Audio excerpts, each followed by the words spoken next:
வணக்கம் நண்பர்களே. இன்றைக்கு நாம் ஆரம்பிக்கப் போவது ஒரு சாதாரண காதல் கதையில்லை. இது காலத்தையும் கல்லையும் சாட்சியாக வைத்த காதல். இதயம் மட்டுமல்ல, வரலாறே நினைவில் வைத்த காதல். சோழர் காலம், 10ஆம் நூற்றாண்டு. வீரமும் பெருமையும் கலையும் கலந்து வாழ்ந்த ஒரு பொற்காலம். அந்த காலத்தில் திருக்காமலம் என்ற அழகிய பட்டணம். கோயில் மணியோசை முழங்கும் தெருக்கள், விழாக்களின் கொண்டாட்டம், மக்களின் ஆரவாரம். அங்கே ஒரு படைவீரன், வாளை விட உறுதியான மனம் கொண்டவன். அங்கே ஒரு கவிஞரின் புதல்வி, வார்த்தைகளால் உயிர் கொடுக்கும் இதயம் கொண்டவள். 2 வேறு உலகங்கள், 2 வேறு விதிகள். ஆனால் ஒரு விழா நாள், ஒரே ஒரு விழியோப்பு. அவர்களின் வாழ்க்கையை மட்டுமல்ல, ஒரு பேரரசின் வரலாறையும் மாற்றியது. சரி நண்பர்களே, தயாரா? திருக்காமலம். இந்த ஒரு பெயரை சொன்னாலே போதும், ஒரு அழகிய பட்டணம் கண்முன்னே உயிர் பெற்று நிற்கும். காவேரி கரையை வருடிக்கொண்டு ஓடும் தெளிந்த நீர், வானத்தை தொட முயலும் கோவில் கோபுரம், வாசல்தோறும் விரிந்த கோலங்கள், வீடு வீடாக துளசி தாவரத்தின் புனித நிழல், சந்தன மணம் காற்றில் கலந்து மனதை வருடும். இங்கே வாழ்க்கை ஒரு இசை போல ஓடும், ஒரு தாழம் போல நகரும். கோவில் மணி ஒலித்தால் பட்டணம் விழித்துக் கொள்ளும். பெட்டிக்கடை முருகேசன் தனது கடை கதவை திறப்பான், தெருக்கள் உயிர் பெறும். மீனாட்சி பாட்டி தண்ணீர் குடமெடுத்து வாசலை கடப்பாள். ஒரு புதிய நாள் பிறந்தது என்ற அர்த்தம். சேனாதிபதி சூரியனைப் போல பட்டணம் முழுவதும் கண்காணிப்பார். திருக்காமலம் பாதுகாப்பாக இருக்கிறது என்ற நிம்மதி மக்களின் இதயத்தில் மலரும். ஆனால் ஆடித் திருவிழா நாள் மட்டும் வேறு.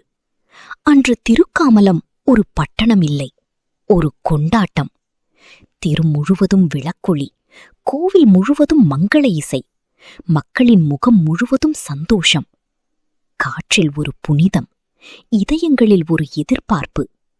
ஏதோ ஒன்று நடக்கப் போகிறது என்ற உணர்வு வீடு வீடாக பரவும்.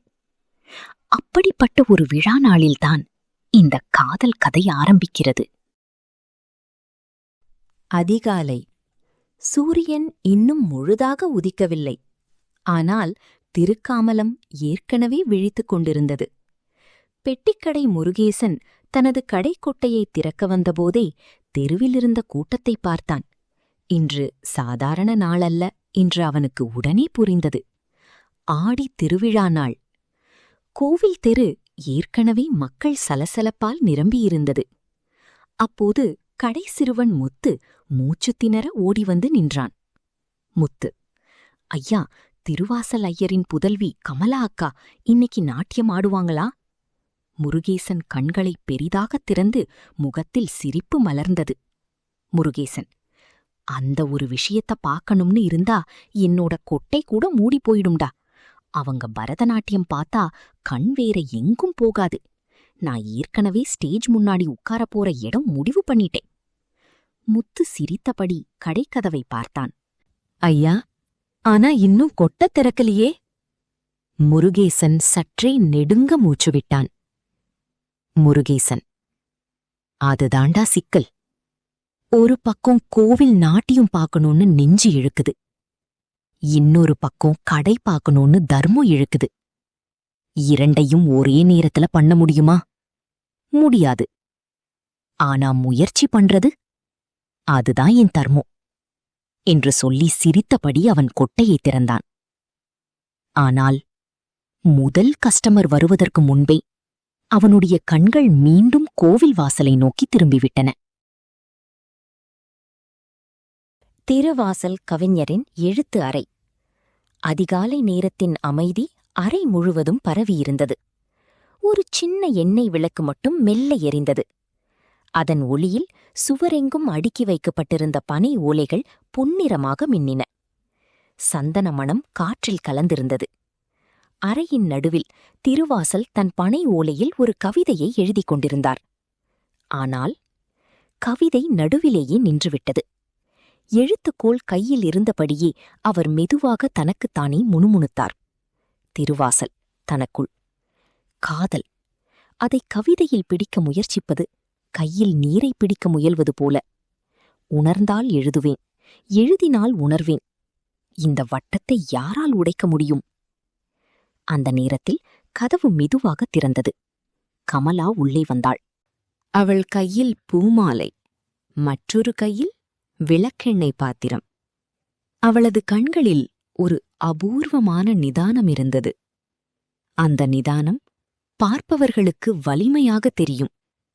ஆனால் அவள் இதயத்தில் என்ன அலைகள் ஓடிக்கொண்டிருக்கின்றன என்பதை அவளே மட்டும் அறிவாள்.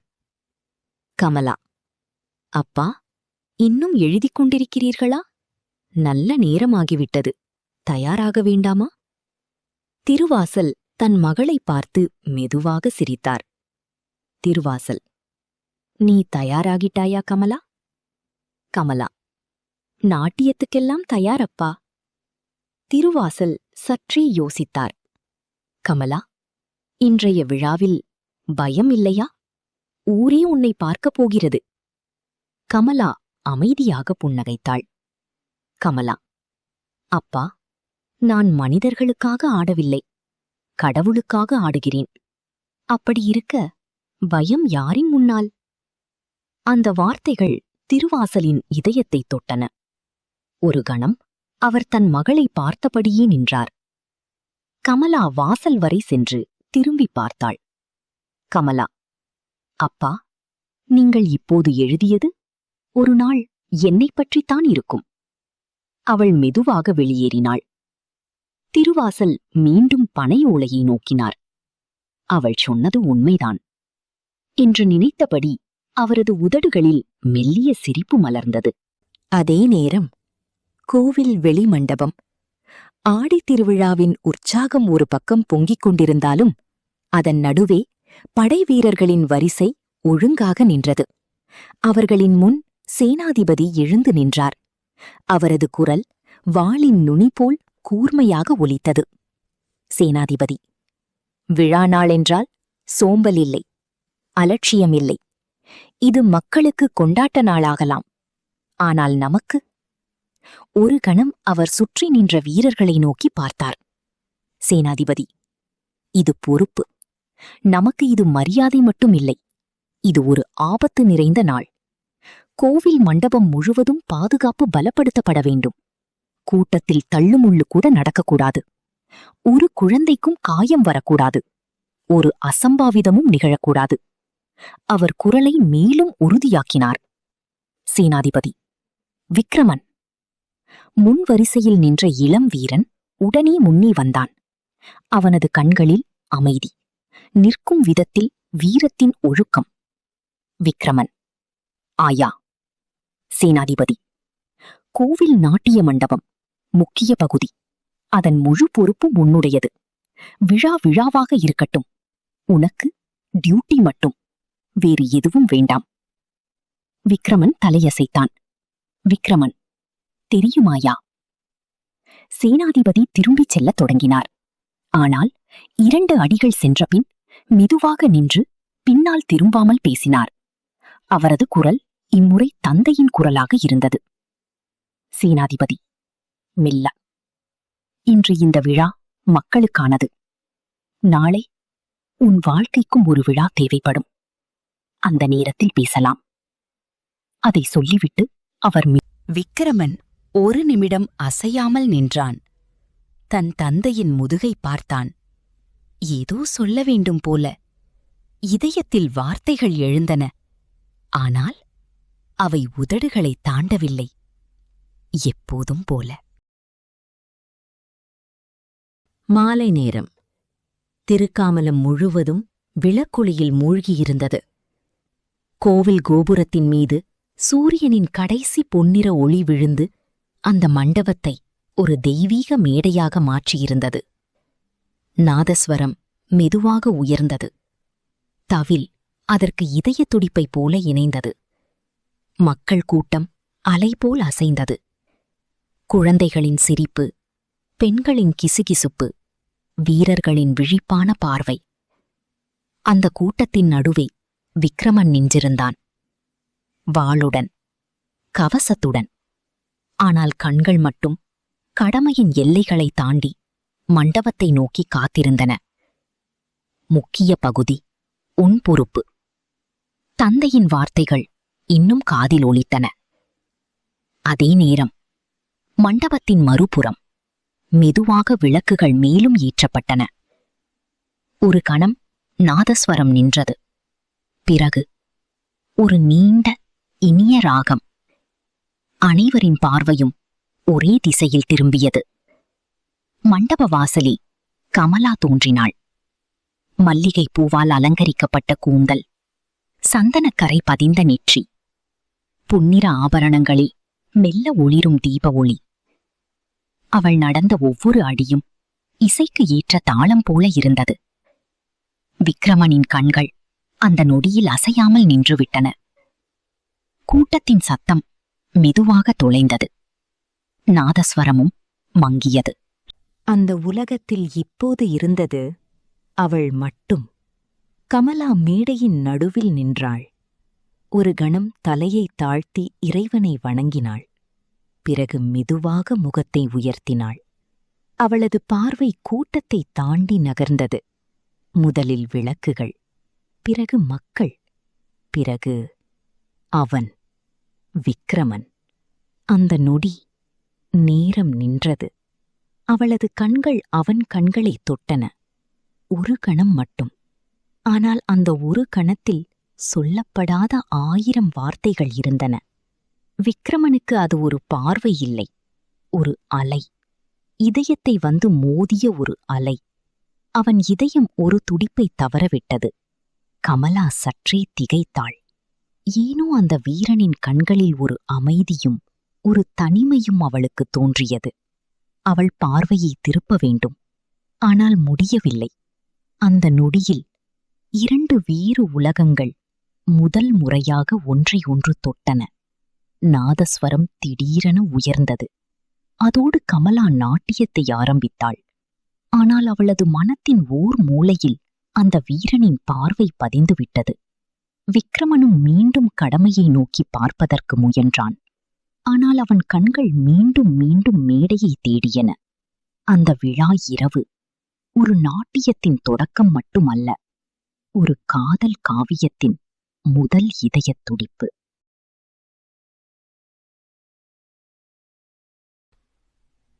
கோவில் கட்டிலின் ஓரத்தில் அர்ஜுனன் அமைதியாக நின்றிருந்தான். அவனின் இருபுறமும் 2 அட்டெண்டன்ட்டுகள் மரியாதையுடன் நின்றனர். மாலை விளக்கொளி மெதுவாக பரவிக் கொண்டிருந்தது.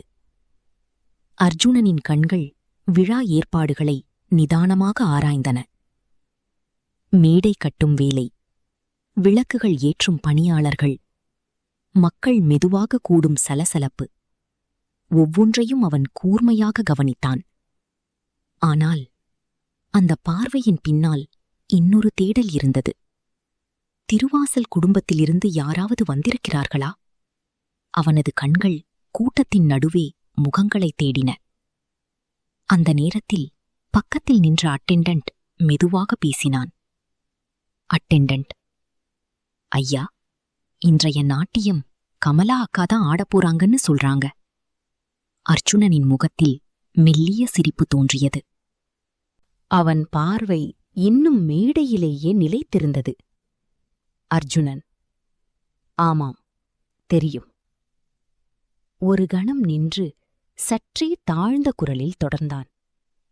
அர்ஜுனன், விழா முடிந்தபின் நான் திருவாசல் அவர்களிடம் பேசுவேன். இந்த நேரம் அதற்கான நல்ல நேரம்.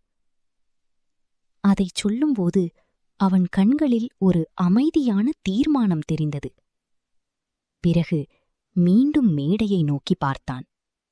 ஆனால் அந்த அமைதியின் பின்னால் அவன் மனதில் வேறு ஒரு கணக்கு ஓடிக்கொண்டிருந்தது.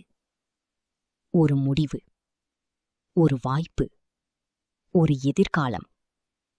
அதே நேரத்தில் ஒரு பெண்ணின் கண்கள் அவன் நினைவில் மின்னின. ஒரு கணம் அவன் முகம் மாறியது. அந்த நினைவை கையில் பிடித்துக் கொள்ளாமல் உடனே மனதின் ஓரத்துக்கு தள்ளிவிட்டான். அதைச் செய்ய அவனுக்கு பழக்கம்.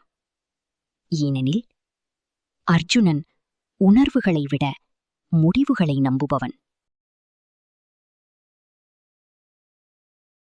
விழா ஆரம்பித்தது. அந்த ஒரு நொடியிலேயே திருக்காமலம் முழுவதும் உயிர் பெற்றது. தெருதோறும் விளக்குகள் வரிசையாக எரிந்தன. வாசல் தோறும் விரிந்த கோலங்கள். காற்றில் மல்லிகை, சந்தனம், தீப எண்ணெய் மணம் கலந்து ஒரு புனிதமான உற்சாகம் பரவியது. இசை, சிரிப்பு, மக்களின் குரல்கள். முழு பட்டணமும் ஆனந்தத்தில் மூழ்கியது. பட்டிச்சடை வண்டிக்காரன் தனது வண்டியை வாழை இலைகளாலும் கண்டைப்பூக்களாலும் அலங்கரித்துக் கொண்டிருந்தான். அந்த நேரத்தில் நாதஸ்வரம் இசைக்குழு மண்டபத்துக்குள் நுழைந்தது. அவர்கள் வந்த நொடியில் காற்றே இசையால் நிரம்பியது. முதல் ராகம் ஒலித்தவுடன் கூட்டத்தின் சலசலப்பை ஒரு தாளத்தில் கலந்து போனது. பெண்கள் பூமாலை சூடிக்கொண்டு கோவில் வாசலை நோக்கி நடந்தார்கள். குழந்தைகள் சிரித்தபடி தெரு முழுவதும் ஓடி விளையாடின. முதியவர்கள் கோவில் படிகளில் அமர்ந்து அந்த இசையில் கண்களை மூடி மூழ்கினர். ஆனால் இந்த மகிழ்ச்சியின் நடுவிலும் ஒரு ஜோடி கண்கள் மட்டும் விழிப்புடன் இருந்தன. விக்ரமன். அவன் பார்வை கூட்டத்தின் ஒவ்வொரு மூலையையும் ஆராய்ந்தது. ஒவ்வொரு நுழைவாயில், ஒவ்வொரு குழுவும், ஒவ்வொரு சந்தேகமான அசைவும் அவன் கண்களுக்கு எதுவும் தவறவில்லை. அது ஒரு வீரனின் பார்வை, கடமைக்கு பழகிய கண்கள். விக்ரமன். கண்ணன், கிழக்கு வாசல் மண்டபத்தை கவனி. கூட்டம் அதிகமாகுது. தள்ளு முள்ளு வராம பாத்துக்கோ. கண்ணன். சரி ஐயா. ஆனா ஐயா, நீங்களும் பக்கத்து மண்டபம் பார்க்க வேண்டியதுதானே? விக்ரமன் பார்வையை கூட்டத்திலிருந்து எடுக்காமல் பதிலளித்தான். விக்ரமன். நான் பாத்துக்கிறேன், நீ போ. கண்ணன் உடனே அங்கிருந்து நகர்ந்தான். விக்ரமன் மீண்டும் தனது கண்காணிப்பை தொடர்ந்தான். அப்போது கோவில் நாட்டிய மேடை அருகே ஒரு உருவம் அவன் பார்வையில் விழுந்தது. பரதநாட்டிய ஆடையில், முழு அலங்காரத்துடன், மேடையின் ஓரத்தில் மெதுவாக பாத அசைவுகளை சோதித்துக் கொண்டிருந்தாள். கமலா. அவளது காலணியின் சலங்கை ஒலி நாதஸ்வரத்தின் பின்னணியில் கூட தனியாக கேட்கும் அளவுக்கு தெளிவாக இருந்தது. விக்ரமனின் கண்கள் அங்கேயே நின்றுவிட்டன. அது அவனது விருப்பமல்ல, அது தன்னிச்சையானது. ஒரு நொடி அவன் உடனே தலையை திருப்பிக் கொண்டான். மீண்டும் கூட்டத்தை நோக்கி பார்த்தான். ஆனால் அவனது பார்வை மீண்டும் மேடையை தேடியது. மீண்டும் அவளை பார்த்தது. மீண்டும் அவன் தலையை திருப்பிக் கொண்டான். அவன் இதயத்திற்குள் ஒரு குரல் எழுந்தது. விக்ரமன். மனதுக்குள் டியூட்டி. ஆனால் அந்த ஒரு சொல்லுக்குள் அவன் மறைக்க முயன்ற இன்னொரு உணர்வு மெதுவாக பிறந்து கொண்டிருந்தது. அன்று அதிகாலை திருக்காமலம் இன்னும் முழுவதுமாக விழித்திருக்கவில்லை. ஆனால் மீனாட்சி பாட்டியின் வீடு ஏற்கனவே உயிர் பெற்றிருந்தது. வழக்கம்போல் அவர் மெதுவாக மரப்பெட்டியை திறந்து தன் பழைய பித்தளை விளக்கை எடுத்தார். அந்த விளக்கு பல ஆண்டுகளின் கைரேகைகளை சுமந்திருந்தது. அதை மெதுவாக துடைத்தார். பிறகு மல்லிகைப்பூ மாலையை எடுத்து பின்னலின் மீது சூட்டினார். சேலையின் நுனியை சரியாகச் சீர் செய்து கண்ணாடி முன் ஒரு நொடி நின்றார். அப்போது அவரது பார்வை படத்தட்டில் நின்றது. ஒரு பழைய கருப்பு வெள்ளை புகைப்படம். ராஜன். 40 வருடங்களுக்கு முன் எடுத்த படம். அந்த படத்தில் இருந்த சிரிப்பு இன்றும் உயிருடன் இருந்தது. மீனாட்சி பாட்டி மெதுவாக அந்த படத்தருகே சென்றார். விரல்களால் அதன் ஓரத்தை வருடினார். அவரது உதடுகள் மெதுவாக அசைந்தன. மீனாட்சி பாட்டி மெல்ல. ராஜன். இன்னைக்கு விழா. நீ இருந்திருந்தா எப்பவுமே போல முன்னாடியே வந்திருப்ப. கோவில் படிமேல உட்கார்ந்து நாதஸ்வரம் கேட்டிருப்போம். அந்த வழக்கம் மட்டும். ஒரு கணம் அவரது குரல் நின்றது. கண்களில் மங்கலான ஈரம். மீனாட்சி பாட்டி, இன்னும் நான் தொடர்கிறேன் உனக்காக. அவர் ஒரு ஆழ்ந்த மூச்சை விட்டார். பிறகு விளக்கை எடுத்துக்கொண்டு மெதுவாக வாசலை தாண்டி வெளியே நடந்தார். அவரது கண்களில் ஒரு அமைதியான சோகம் இருந்தது. ஆனால் அவரது நடை மட்டும் சோர்வடையவில்லை. அதே உறுதி, அதே நம்பிக்கை. 40 ஆண்டுகளாக ஒரு நினைவை கையில் பிடித்துக்கொண்டு அவரை முன்னே நடத்தி வந்த அதே நம்பிக்கை. அதுவே இன்றும் அவரை நிறுத்தாமல் வைத்திருந்தது. விழா களை கட்டியது. கோவில் முன்னால் ஆயிரக்கணக்கான மக்கள் அலைபோல் திரண்டிருந்தனர். தீப்பந்தங்களின் ஒளியில் கோவில் பொன்னாக மின்னியது. மலர் மணம், தூப மணம், நாதஸ்வரத்தின் புனித ராகம் எல்லாமும் ஒன்றாக கலந்து அந்த இரவை ஒரு தெய்வீக உலகமாக மாற்றியது. மேடையின் விளக்குகள் ஒன்றன் பின் ஒன்றாக எரிந்தன. கூட்டத்தின் பார்வை ஒரே நேரத்தில் அந்த திசைக்கு திரும்பியது. அவள் வந்தாள். கமலா, முழு பரதநாட்டிய அலங்காரத்தில். தலையில் செம்மையான அணிகலன், நெற்றியில் சந்தனமும் குங்குமமும், விளக்கொளியில் மின்னும் ஆபரணங்கள். அவள் காலில் இருந்த சலங்கை மெதுவாக ஒலித்தது. அந்த ஓசையே இரவின் இதயத் துடிப்பாக மாறியது. அவள் மேடையின் நடுவில் நின்றாள். ஒரு கணம் கண்களை மூடி இறைவனை மனதில் வணங்கினாள். பிறகு மெதுவாக கண்களை திறந்தாள். கூட்டம் முழுவதும் முழு அமைதி. அது ஒரு சாதாரண அமைதி அல்ல. அது வணக்கத்தின் அமைதி. அது அழகின் முன் தலை வணங்கும் அமைதி. கமலா ஆடத் தொடங்கினாள். ஒவ்வொரு கர அசைவும் ஒரு வாக்கியம், ஒவ்வொரு கண் பார்வையும் ஒரு கவிதை, ஒவ்வொரு காலடி ஒலியும் ஒரு பிரார்த்தனை. அது ஒரு நிகழ்ச்சி அல்ல, அது இறைவனுக்கு சமர்ப்பிக்கப்பட்ட ஆன்மா. முருகேசனின் கண்கள் ஈரமானது. கண்ணன் தன் காவல் நிலையையே மறந்தான். திருவாசல் உடனே பனை ஓலையை எடுத்து ஏதோ எழுதத் தொடங்கினார். மீனாட்சி பாட்டி கண்களை மூடி மெல்ல ஒரு பிரார்த்தனை சொன்னார்.